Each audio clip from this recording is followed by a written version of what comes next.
Il fut un temps où il était l'envie de tous, un monarque sans égal, revêtu non seulement des insignes royaux, mais aussi d'une sagesse divine.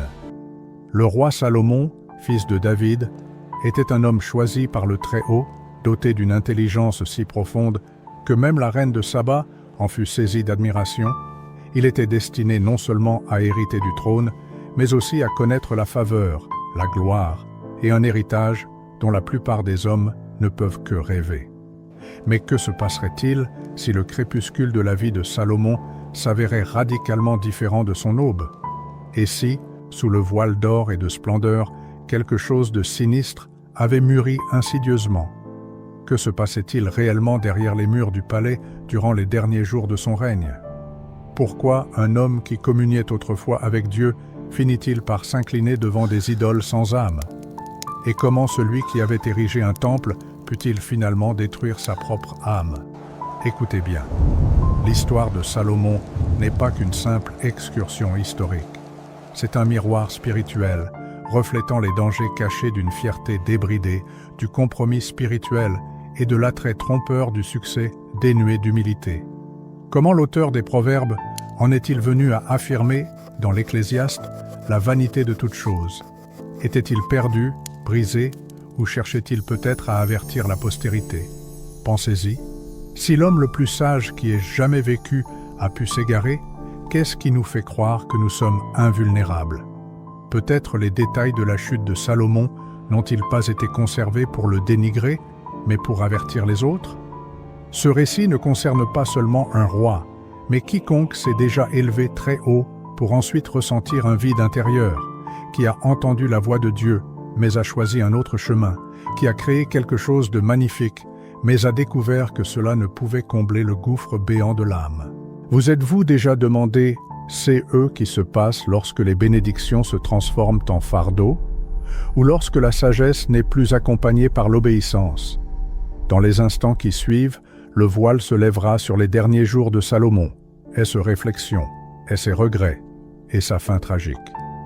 Mais plus important encore, le message qu'il a laissé à ceux qui écoutent cette histoire maintenant, qui luttent peut-être avec les mêmes tentations, la même fierté, ou s'éloignent de leur premier amour, sera révélé. Ne manquez donc aucun détail, car cette leçon pourrait être le fil salvateur dont l'âme a désespérément besoin.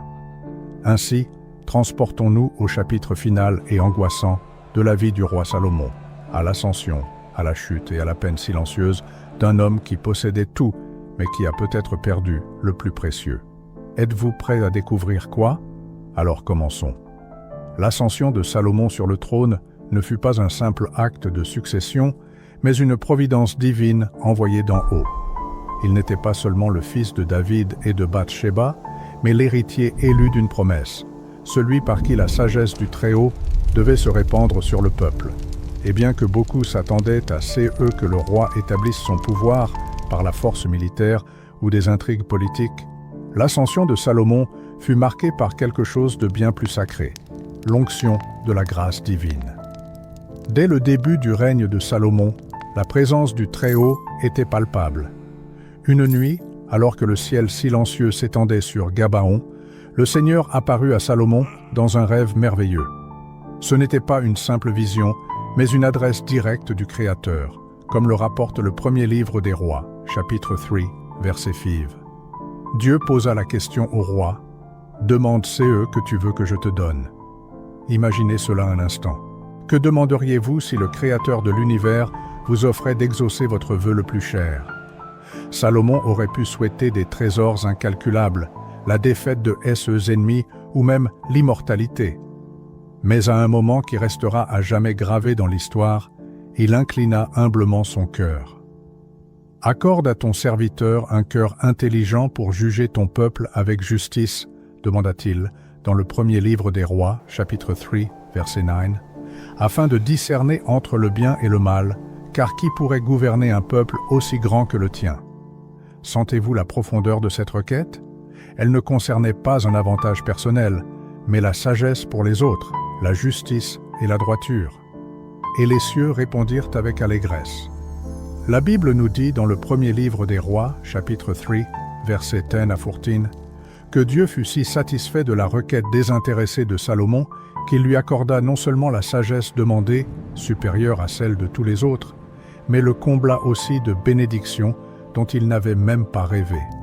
Des richesses incalculables, un honneur sans limite et la promesse d'une longue vie, tant qu'il resterait fidèle aux commandements de Dieu.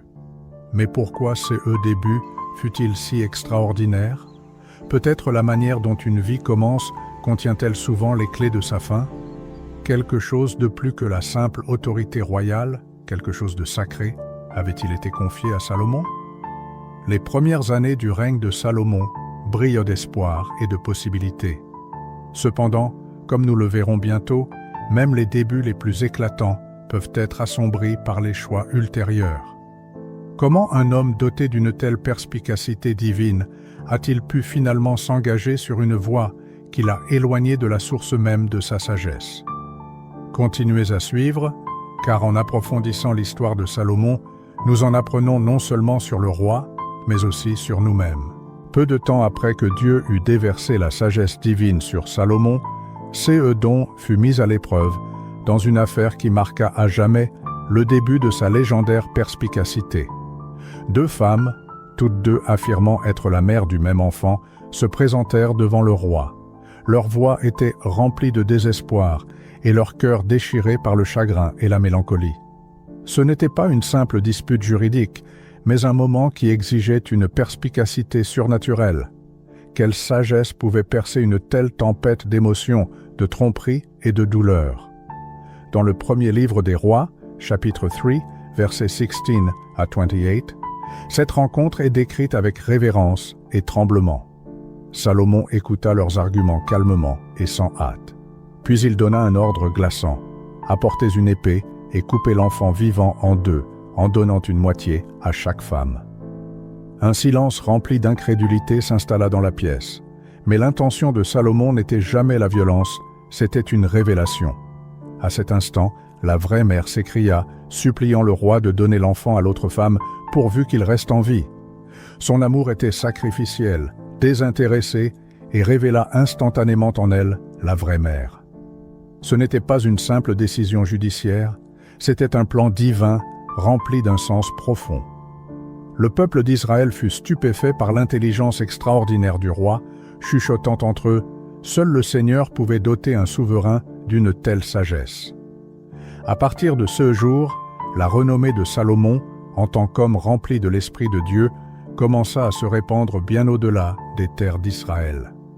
L'Écriture sainte, à savoir le premier livre des Rois, au chapitre 4, versets 29 à 30, confirme que Dieu dota Salomon d'une sagesse, d'une intelligence exceptionnelle et d'une largeur de cœur semblable aux sables infinis du bord de la mer. La sagesse de Salomon surpassait celle de tous les habitants de l'Orient et toute la science des Égyptiens. Imaginez un esprit contenant des vérités plus profondes que celles de n'importe quel sage ou philosophe de l'époque. Il n'était pas seulement un juge juste, mais aussi un poète talentueux, un philosophe profond et un théologien érudit. Salomon écrivit 3000 proverbes et composa plus de 1000 chants, comme en témoigne le premier livre des Rois, chapitre 4, verset 32.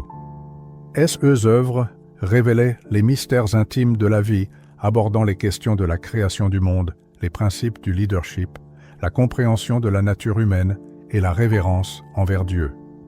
Ceux n'étaient pas de simples mots, mais des échos éternels d'un esprit en harmonie avec le divin. Souvenez-vous quand vous avez lu un proverbe et qu'il vous a semblé qu'il s'adressait directement à votre âme. Beaucoup de ces sages paroles sont sorties de la plume de Salomon. Sa renommée s'est tellement répandue qu'elle a traversé les frontières des États et des continents. L'un des exemples les plus frappants de la reconnaissance de sa grandeur fut l'arrivée de la reine de Saba, une souveraine possédant une immense richesse et influence. Intriguée par les récits de la sagesse incomparable de Salomon, elle entreprit un long voyage à travers les déserts pour le vérifier personnellement.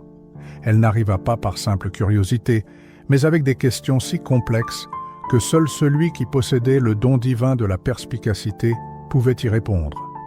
Qu'y avait-il donc chez Salomon qui attirait à lui des royautés de pays lointains?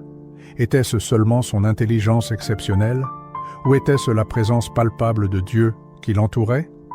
À mesure que nous nous plongeons dans l'histoire de l'ascension de ces rois extraordinaires, nous devons nous demander, la sagesse seule peut-elle soutenir l'âme, ou quelque chose de plus est-il nécessaire? Il nous reste encore beaucoup à apprendre. Car, bien que la sagesse de Salomon ait ébloui le monde, la question principale demeure, pourra-t-il continuer à suivre la lumière de Dieu qui lui a accordé cette sagesse? Lorsque la reine de Saba se présenta enfin devant Salomon, se retrouvant face à l'homme dont la renommée s'était répandue à travers les déserts et les royaumes, elle fut frappée au plus profond de son être. Ces paroles, consignées dans le premier livre des rois, chapitre 10, versets 6 et 7, expriment l'émerveillement d'une personne qui s'attendait à la grandeur, mais qui a vu quelque chose de bien plus grand. Et elle dit au roi, « C'était donc vrai, c'est eux que j'avais appris dans mon pays, au sujet de tes affaires et de ta sagesse. Je ne croyais pas ces paroles avant d'être venu et de l'avoir vu de mes propres yeux. Et voici, on ne m'en avait pas dit la moitié. Tu as plus de sagesse et de richesse que ces que j'avais entendus. » Pouvez-vous imaginer ces qu'il faut pour captiver l'imagination d'une reine? Quelle présence, quelle onction divine pouvait laisser sans voix une personne de sang royal? Ce moment n'était pas seulement une victoire personnelle pour Salomon. C'était un témoignage évident de la profondeur de la faveur de Dieu envers lui et par conséquent envers tout le peuple d'Israël. Les souverains étrangers admiraient non seulement l'esprit de Salomon, ils virent de leurs propres yeux l'existence d'une nation choisie et bénie par le Très-Haut. La grandeur et la prospérité de la cour de Salomon indiquaient non seulement le roi lui-même, mais aussi l'alliance que Dieu avait conclue avec son peuple. Mais parmi toutes réalisations remarquables, une se distinguait particulièrement, surpassant toutes les autres. C'était une mission d'une telle importance que son père, David, la désirait ardemment, mais le destin l'avait réservée exclusivement à Salomon. Il s'agit de la construction du temple à Jérusalem. Cette magnifique structure, décrite en détail dans le premier livre des rois, au chapitre 6, représentait bien plus qu'un simple bâtiment. Le temple érigé par Salomon était un véritable chef-d'œuvre architectural, créé non seulement grâce à un savoir-faire exceptionnel, mais aussi par inspiration divine. Le cèdre odorant, importé des forêts du Liban, emplissait ce vaste salle. Les murs et les objets sacrés étaient recouverts d'or pur étincelant. L'argent et le bronze ornaient ces espaces sacrés. L'agencement même du temple reflétait l'ordre céleste. 7 années complètes furent nécessaires à son achèvement, un nombre symbolisant la perfection divine. Cependant, la véritable gloire du temple ne résidait pas seulement dans sa magnificence. Il était destiné à contenir quelque chose de bien plus grand, à savoir la présence du Dieu d'Israël, devenant la demeure terrestre du Très-Haut, un lieu où le ciel touchait la terre. Lorsque la dernière pierre fut posée et le dernier vase d'or placé, Salomon rassembla tout le peuple pour consacrer ces lieux sacrés. En ces moments solennels, lorsque l'arche de l'Alliance fut portée dans le Saint des Saints, quelque chose de merveilleux se produisit. Selon le premier livre des rois, chapitre 8, versets 10 à 11, la nuée remplit la maison de l'Éternel, et les sacrificateurs ne purent pas y rester pour faire le service à cause de la nuée, car la gloire de l'Éternel remplissait la maison de l'Éternel. Il est impossible d'imaginer ces que ressentaient les gens, debout sous ces nuages, réalisant que la présence du Très-Haut était entrée dans une maison construite par la main de l'homme. Puis Salomon éleva sa voix dans une prière qui résonna à travers les siècles. Ces paroles, consignées dans le premier livre des rois, chapitre 8, versets 22 à 53, n'était pas seulement le discours d'un souverain s'adressant à ce sujet. C'était un appel sincère d'un serviteur devant son roi. Il louait la grandeur incomparable de Dieu et le priait d'écouter toujours les prières de son peuple, que ces soient dans les moments de joie ou de chagrin. Avec humilité et foi, Salomon proclama dans le premier livre des rois, chapitre 8, verset 23, « Éternel, Dieu d'Israël, il n'y a point de Dieu comme toi, ni en haut dans les cieux, ni en bas sur la terre. toi qui gardes l'alliance et la miséricorde envers tes serviteurs, qui marchent devant toi de tout leur cœur. » Salomon aurait-il atteint le sommet de sa grandeur, non pas dans la richesse et le pouvoir, mais dans l'humilité spirituelle? Peut-être la véritable mesure de la grandeur d'un homme ne se manifeste-t-elle pas dans ces « eux » qu'il construit de ses mains, mais dans ces « eux » qu'il élève à Dieu en prière? À ce moment-là, Salomon avait tout, une sagesse dépassant l'entendement, des richesses incalculables et la gloire de l'Éternel remplissant le temple qu'il avait bâti. Et pourtant, cette histoire ne s'arrête pas là. Que se passe-t-il lorsque les bénédictions ne suffisent plus à retenir le cœur d'un homme? Quand celui qui se tenait autrefois dans le nuage de la présence de Dieu commence à s'en éloigner, de nouvelles facettes de l'histoire s'ouvrent, et cela nous mènera à des endroits que même Salomon n'aurait pu prévoir. Au zénith du règne de Salomon, Israël ne représentait pas seulement un royaume, c'était un véritable miracle, suscitant l'admiration dans tout le monde antique. Sous sa sage direction, la nation connut une ère de paix, de prospérité et de prestige sans précédent dans le passé. De tous les coins de la terre, les regards étaient tournés vers Jérusalem.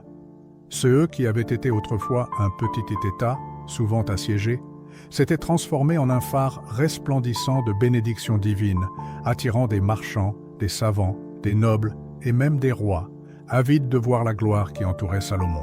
L'Écriture sainte, à savoir le premier livre des rois, au chapitre 10, versets 23 et 24, raconte que le roi Salomon surpassa tous les souverains de la terre par sa richesse et sa sagesse.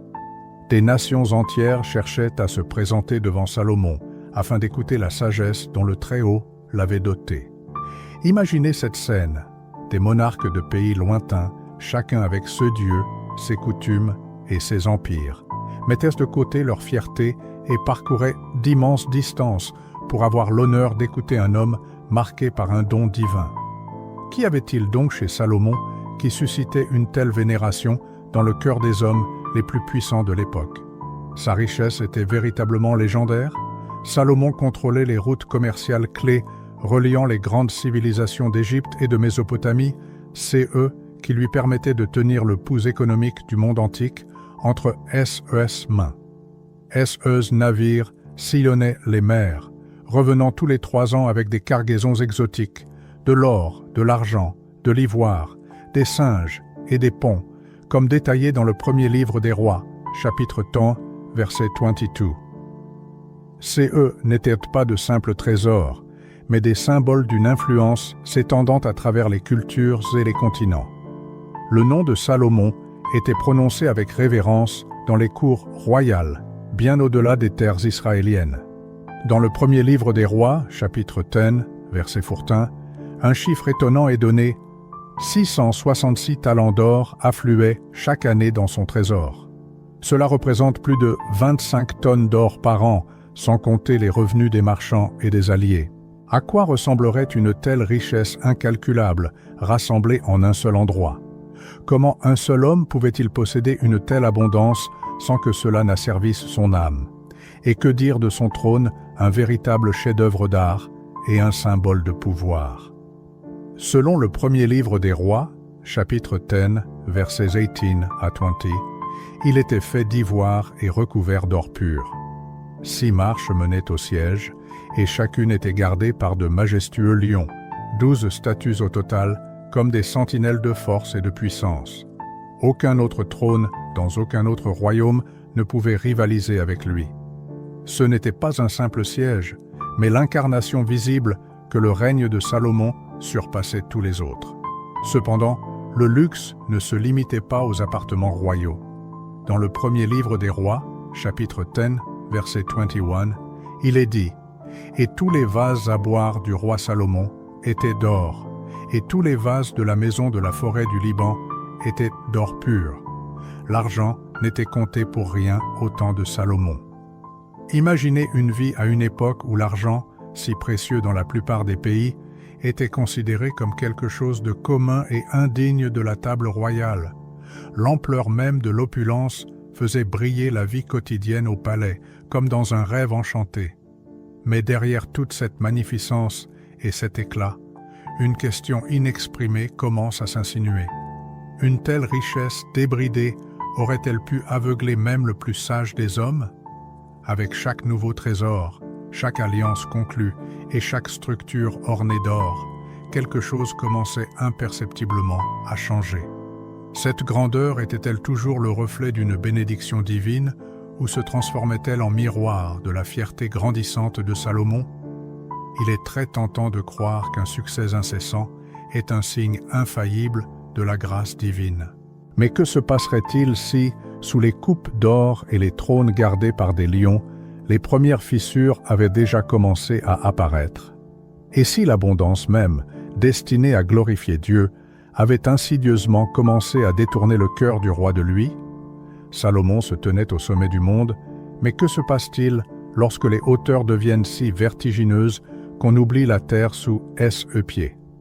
L'ascension fut triomphale, mais la chute, comme nous le verrons bientôt, sera non moins spectaculaire et bien plus tragique. Les trésors incalculables et l'adoration universelle apportèrent avec eux un danger bien plus insidieux, la tentation. Une tentation non pas éphémère, disparaissant en un instant, mais s'infiltrant lentement dans l'âme, cachée sous le masque du pouvoir, de la diplomatie et des désirs insatiables. À mesure que l'influence de Salomon s'étendait, ses liens avec les nations environnantes d'Israël se renforçaient également, et ces liens, bien que stratégiquement importants sur le plan politique, se révélèrent spirituellement destructeurs. Au chapitre 11, les 2 premiers versets du premier livre des rois révèlent une vérité dégrisée.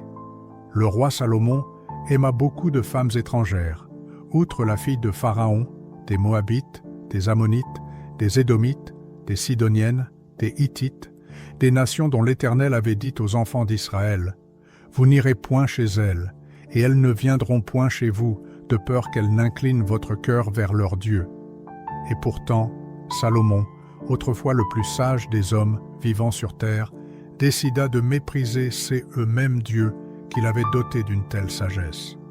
Comment un homme si généreusement doué, si éclairé, a-t-il pu volontairement jouer avec les limites établies par le Seigneur lui-même? Ces n'étaient pas de simples caprices passagers ou des alliances politiques inoffensives. Salomon prit 700 femmes, dont beaucoup étaient des princesses, et 300 concubines, comme le rapporte le premier livre des rois, chapitre 11, verset 3. Ces n'était pas simplement un excès, c'était une rébellion. C'était une violation directe du Deutéronome, chapitre 17, verset 17, où Dieu avait clairement averti les rois de ne pas multiplier les femmes, de peur que leur cœur ne s'égare. Cependant, Salomon fit exactement ces que Dieu avait interdits. Et les conséquences ne se firent pas sentir immédiatement, mais progressivement, comme des ombres qui s'insinuent. Avec le temps, ces femmes, élevées dans les traditions et le culte de dieux étrangers, commencèrent à incliner le cœur de Salomon vers d'autres croyances. Progressivement, imperceptiblement, le roi qui avait autrefois construit un temple pour le Seigneur commença à ériger des autels pour des idoles. Le 4e verset du chapitre 11 du premier livre des rois dépeint une image déchirante. Lorsque Salomon fut vieux, ces femmes inclinèrent son cœur vers d'autres dieux, et son cœur ne fut pas entièrement dévoué à l'Éternel, son Dieu, comme le cœur de David, son père. Salomon a-t-il remarqué le changement en lui-même? Ou cela s'est-il produit si progressivement qu'il a cessé de ressentir le poids de la gloire qui avait autrefois rempli le temple qu'il avait consacré? Et puis apparurent les autels et les hauts lieux. Le culte ne se limitait plus au temple de Jérusalem. Salomon autorisa et même ordonna la construction de lieux sacrés sur les collines et les montagnes pour des dieux qui n'étaient pas le Dieu d'Israël. Dans le 5e verset du chapitre 11 du premier livre des rois, nous apprenons qu'il érigea des sanctuaires à Astarté, la déesse de la fertilité des Sidoniens, dont les rites incluaient des rituels sensuels qui profanaient la sainteté de Yahvé. Il vénéra Kémosh, l'abominable dieu des Moabites, et Moloch des Ammonites, des dieux dont les adeptes pratiquaient des sacrifices d'enfants, ce qui était abominable pour le Seigneur. Salomon n'a pas seulement laissé entrer ces dieux dans son pays, il leur a accordé une place dans son royaume et par conséquent dans son cœur. Ce n'était pas un acte d'hospitalité, c'était une trahison, et Dieu avait clairement exprimé sa volonté bien avant cela. Dans les chapitres 2 et 3 du Deutéronome 12, le Seigneur avait ordonné aux Israélites d'éradiquer complètement tous les hauts lieux, sur les hautes montagnes, sur les collines et sous tout arbre vert, de démolir leurs autels et de briser leurs pierres sacrées. Cependant Salomon, au lieu de les détruire, en érigea de nouveau. Ce n'était pas de l'ignorance, c'était une désobéissance délibérée. Comment se fait-il que cet homme même, qui s'était autrefois agenouillé devant l'arche de l'Alliance, offrant une prière si pure et respectueuse, adorait maintenant des idoles sculptées par la main de l'homme? Que se passe-t-il lorsque la sagesse, qui reliait autrefois l'homme au divin, s'estompe sous l'influence des murmures trompeurs du compromis?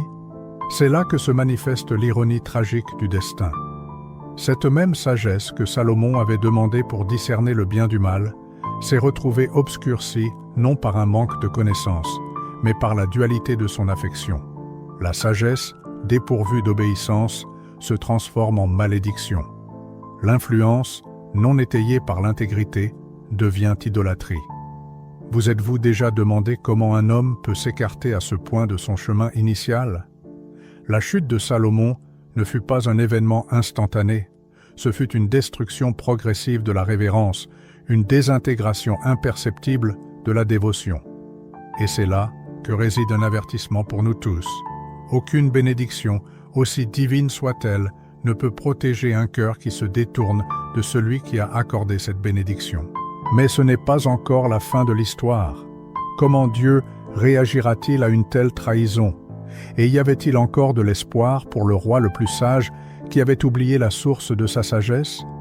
Plongeons-nous dans les événements futurs. La grandeur tragique de l'histoire de Salomon réside non seulement dans sa chute, mais aussi dans le contraste saisissant entre ce qu'il était autrefois et ce qu'il est devenu par la suite. Cette même sagesse qu'il avait autrefois humblement demandée à Dieu, la capacité de discerner le bien du mal, était maintenant enveloppée d'un voile de compromis moraux.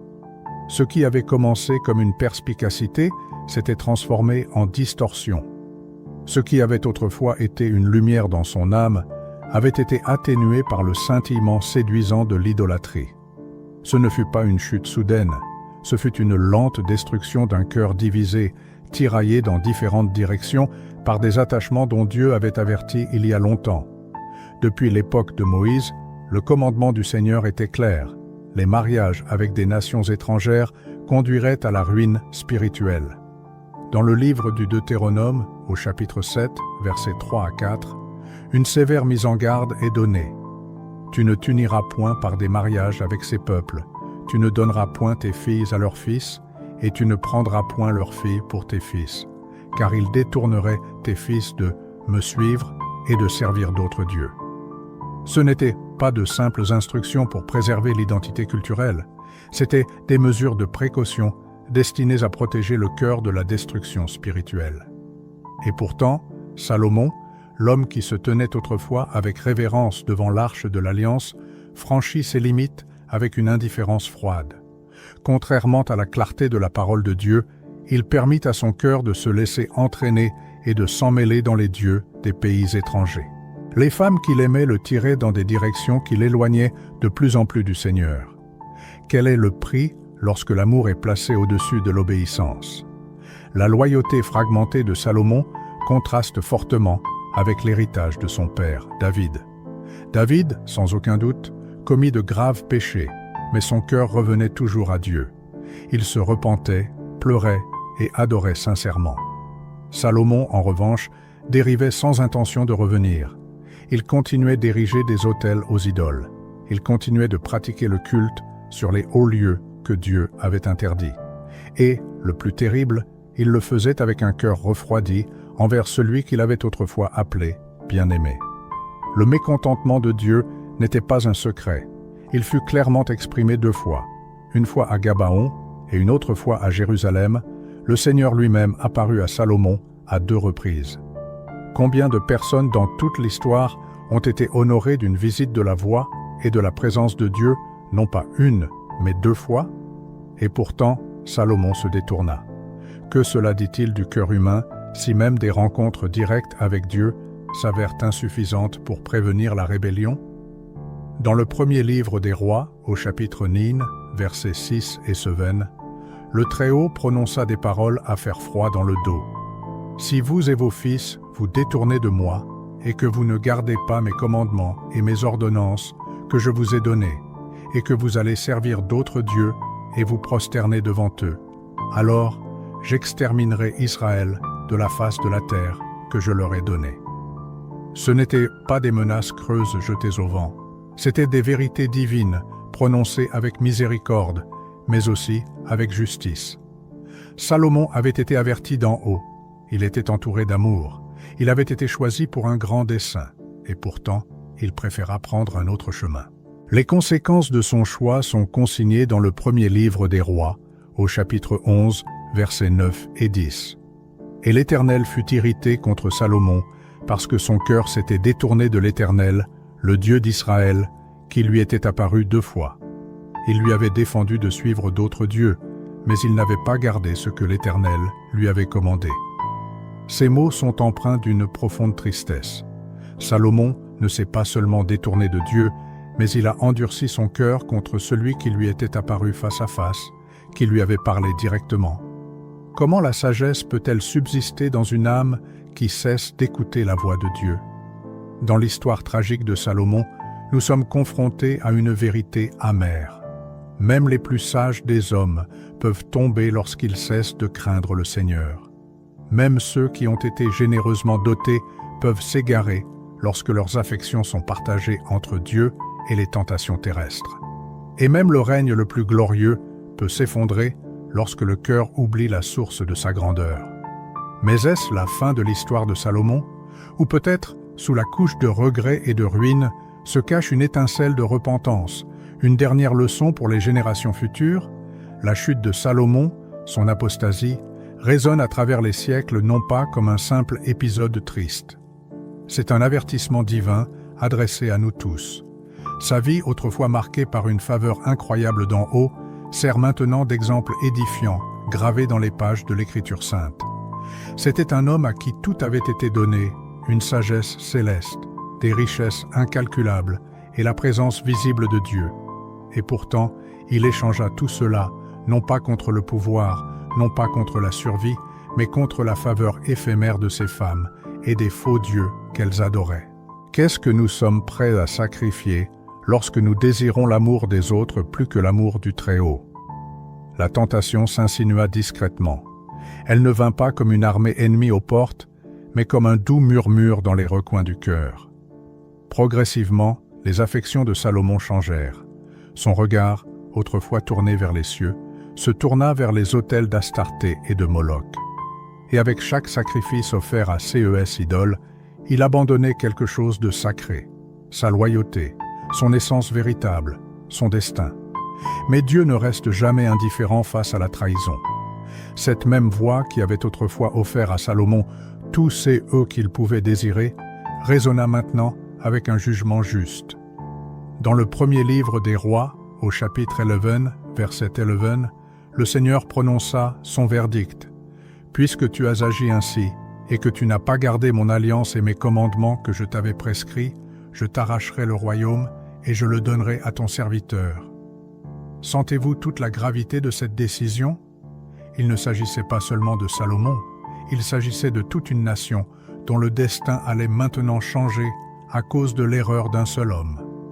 Et c'est ainsi que l'âge d'or d'Israël commença à décliner. L'unité, qui avait pris des décennies à construire, le royaume, devenu l'envie de tout le monde antique, était maintenant voué à la division. La guerre civile, les rébellions et l'exil subséquent étaient préfigurés. Ceux qui avaient été bâtis sur la sagesse divine devaient maintenant s'effondrer sous le poids de l'orgueil humain. Est-il possible que les tourments intérieurs d'un seul homme puissent influencer le destin d'une nation entière? La tragédie de la situation réside non seulement dans le verdict prononcé, mais aussi dans la perte d'opportunités potentielles. Si Salomon était resté fidèle, Les bénédictions auraient pu se transmettre de génération en génération.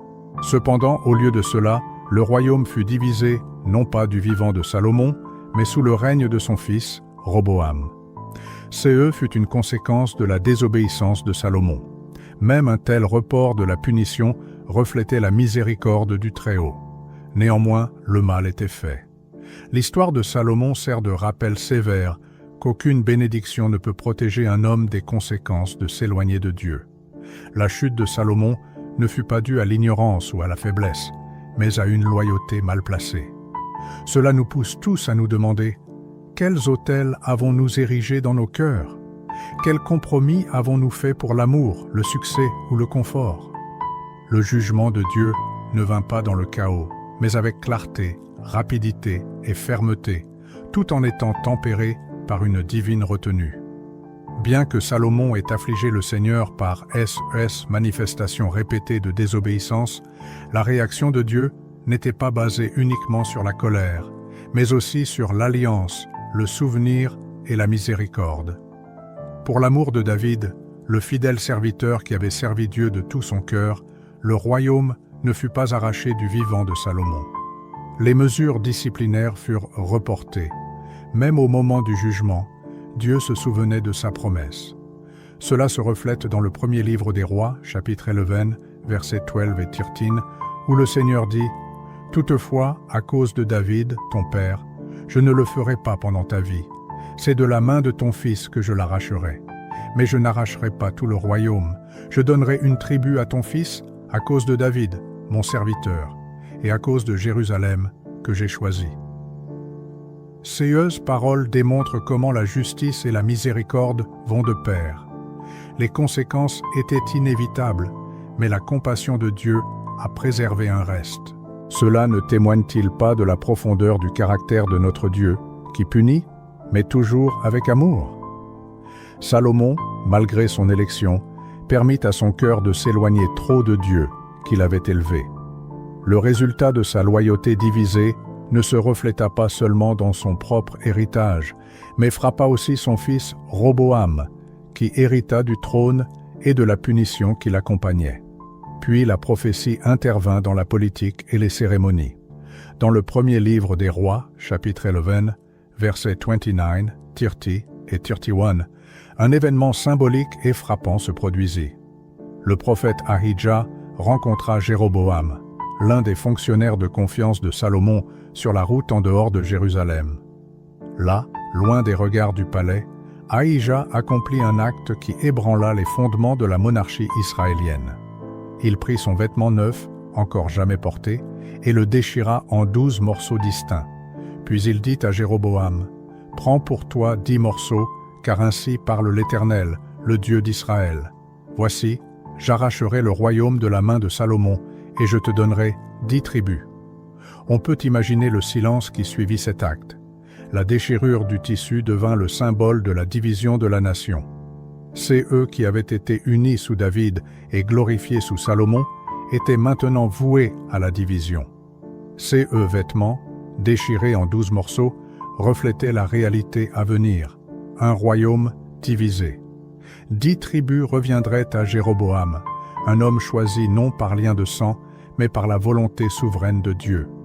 Une seule tribu resterait sous l'autorité de la maison de David.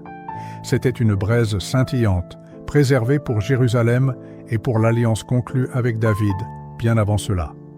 Mais comment la situation en était-elle arrivée là? Le souverain, marqué du sceau de la sagesse, entouré d'honneur et 2 fois honoré d'une visite divine, observait maintenant depuis son luxueux palais comment l'avenir lui échappait des mains. Est-il possible que la grandeur, dépourvue d'humilité, mène inévitablement à la chute? Se pourrait-il qu'un héritage, aussi brillant qu'il puisse paraître, perde sa valeur sans la fidélité au Très-Haut? En fin de compte, le parcours de vie de Salomon fut marqué non seulement par la magnificence de son règne, mais aussi par l'amertume de son apostasie. Et pourtant, même parmi les ruines de qui auraient pu être, la main du Seigneur continua d'écrire l'histoire. Il préparait de nouveaux chapitres, élevait de nouveaux chefs et préservait une lignée qui, un jour, mènerait à un monarque plus grand, Jésus, le véritable descendant de David. La chute de Salomon nous sert d'avertissement sur la puissance insidieuse du compromis, mais cela nous rappelle aussi un sens plus profond. Indépendamment de la distance à laquelle le cœur s'écarte du vrai chemin, le dessein rédempteur de Dieu continue de se déployer. Sa justice a toujours un but, et sa miséricorde est toujours dotée de puissance. En son dernier jour d'existence terrestre, le roi Salomon, l'homme autrefois appelé le plus sage de tous les souverains, le plus riche des monarques sur terre et le bâtisseur du temple sacré de Dieu, ne savourait pas ces réalisations exceptionnelles. Il ne se délectait pas de la gloire des villes qu'il avait bâties, de la magnificence des palais qu'il avait ornés ou des nations qu'il avait soumises. Au lieu de cela, il demeurait tranquillement dans les appartements de son immense palais, entouré de richesses qui n'apportaient plus de satisfaction, et de souvenirs qui parlaient davantage d'avertissement que de triomphe. Autrefois, il régnait avec un esprit aussi aiguisé que la meilleure des lames, rendant une justice qui forçait l'admiration de nations entières. Des messagers venaient de loin pour entendre sa voix et voir l'ordre de sa cour. Son royaume atteignit un sommet de prospérité qu'Israël n'atteindrait plus jamais. L'or était devenu aussi commun que les pierres dans les rues de Ses-ville. Mais à quoi sert l'or si l'âme se sent vide?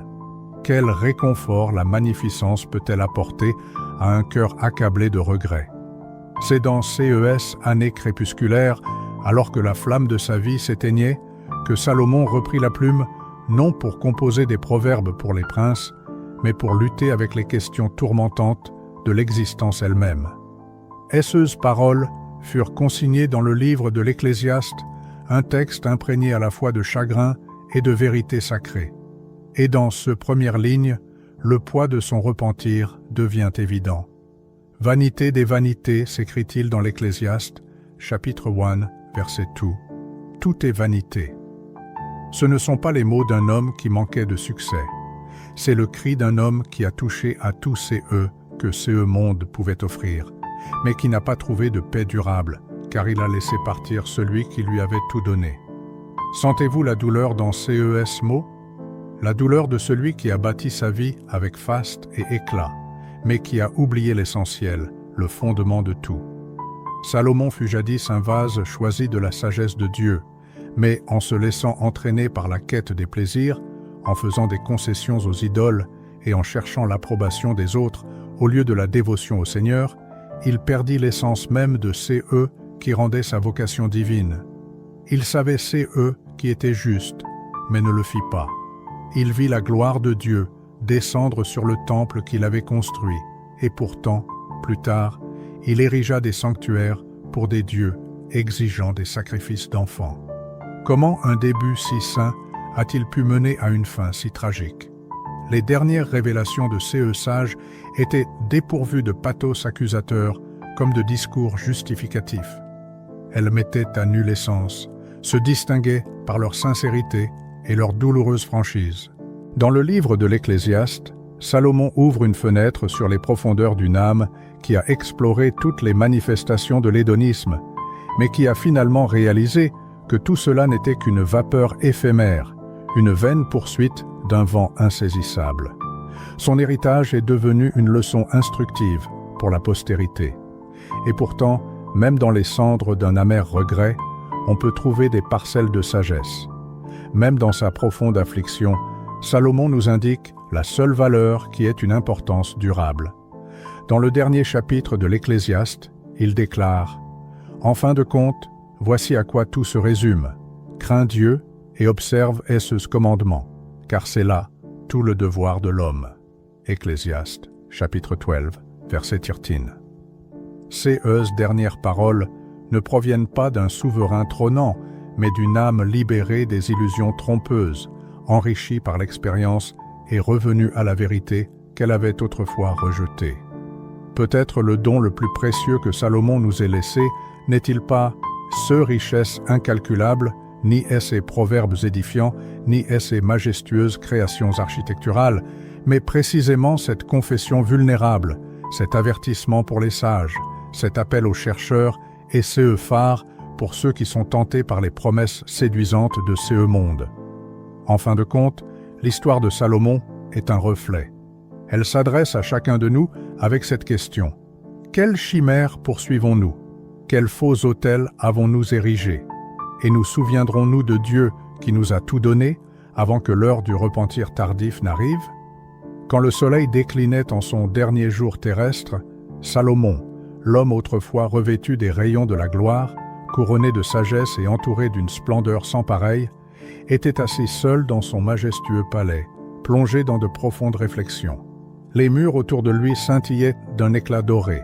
Un silence retentissant régnait dans les appartements, et seul son cœur, autrefois rempli d'un dessein divin, battait maintenant sous le poids d'un lourd regret.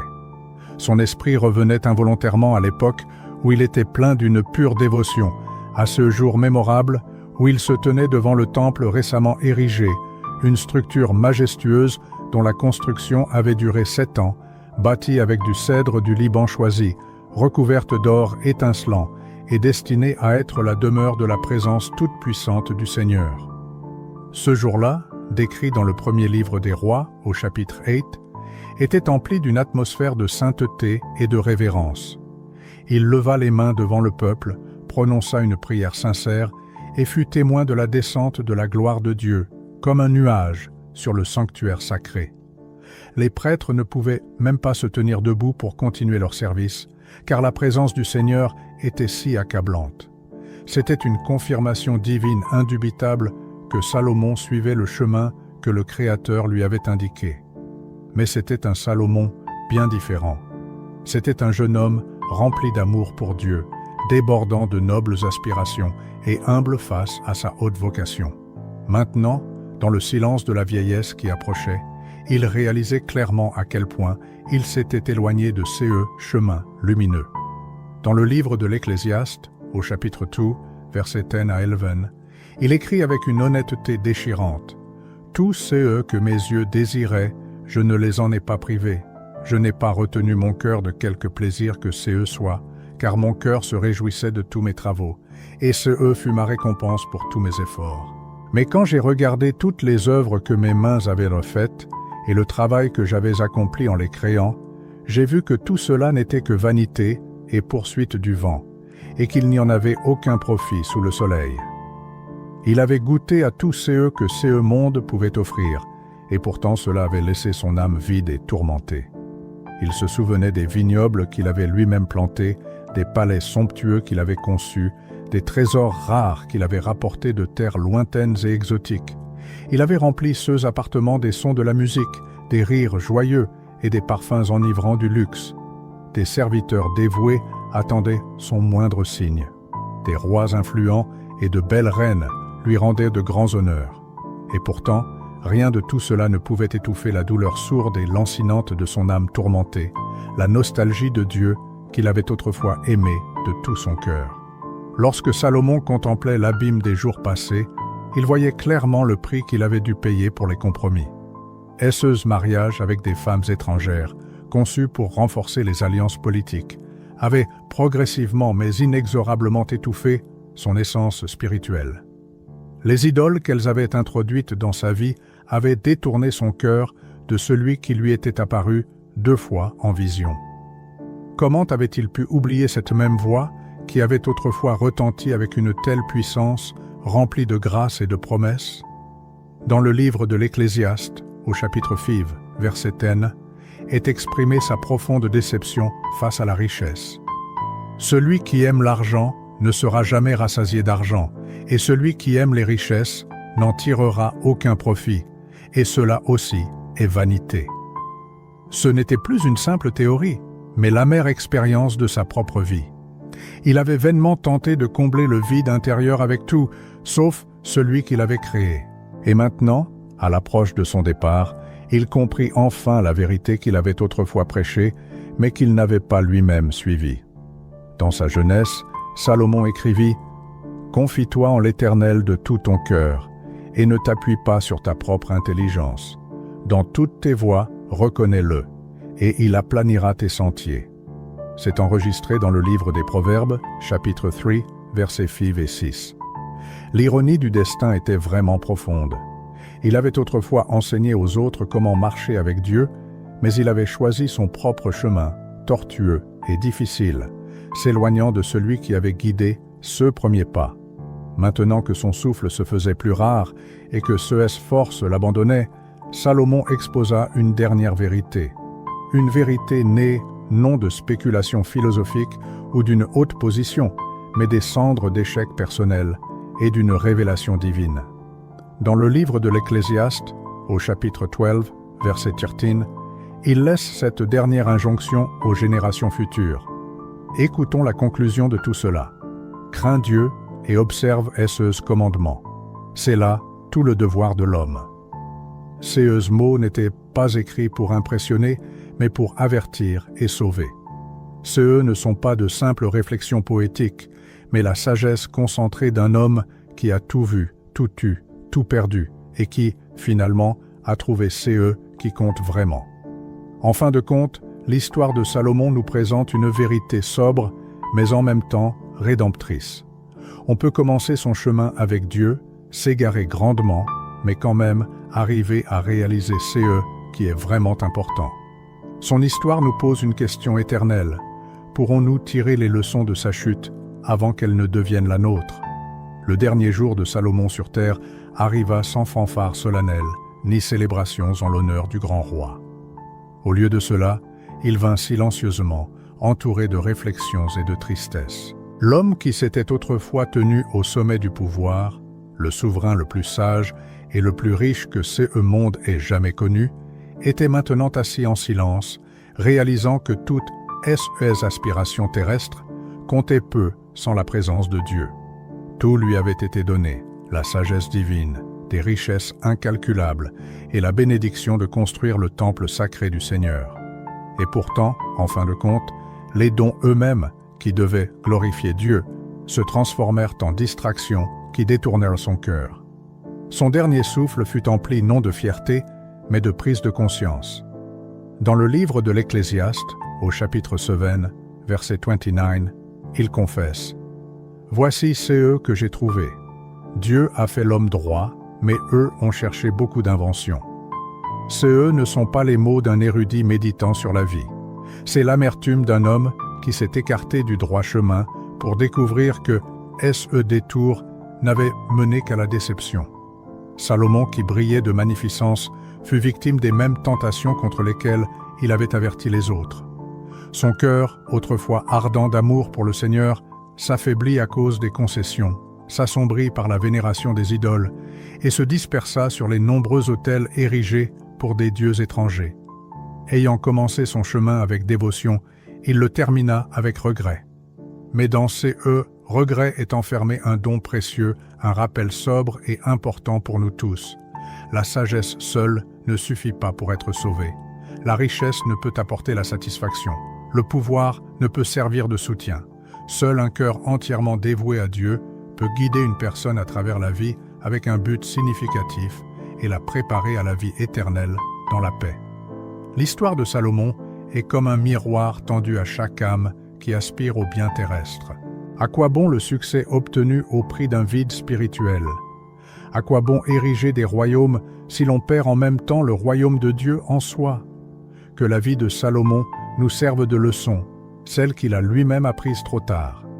Ce qui importe n'est pas la grandeur du début, mais la fidélité de l'achèvement du chemin. Il ne faut pas attendre les derniers instants pour réaliser les vraies valeurs. C'est pourquoi aujourd'hui, où que vous soyez et quoi que vous cherchiez, arrêtez-vous un instant. Posez-vous la question, mon cœur est-il entièrement dévoué à Dieu? Est-ce que je construis pour l'éternité ou seulement pour le moment présent? Je vous souhaite de suivre le chemin de la sagesse, non pas celle du monde, mais celle qui prend sa source dans la crainte du Seigneur. Restez fidèles, soyez vigilants et que l'achèvement de votre parcours de vie soit bien plus grandiose que son commencement. Que Dieu vous bénisse.